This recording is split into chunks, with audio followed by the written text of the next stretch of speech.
ഇന്ന് ഏതൊരു സ്ത്രീയും അനുഭവിക്കുന്നതിലും കൂടുതൽ പ്രശ്നങ്ങളിലൂടെ സ്ത്രീ സമൂഹം കടന്നുപോയ ഒരു കാലമുണ്ടായിരുന്നു.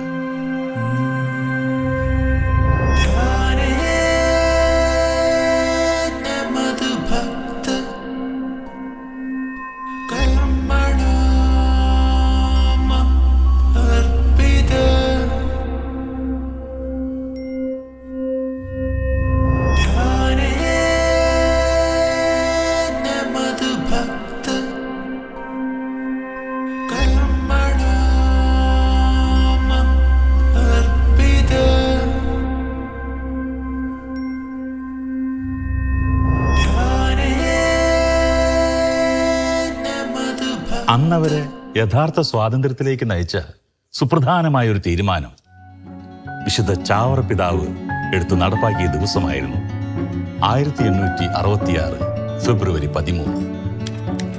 കർമ്മലീത്ത സന്യാസിനി സമൂഹം സ്ഥാപിതമായ ദിവസം.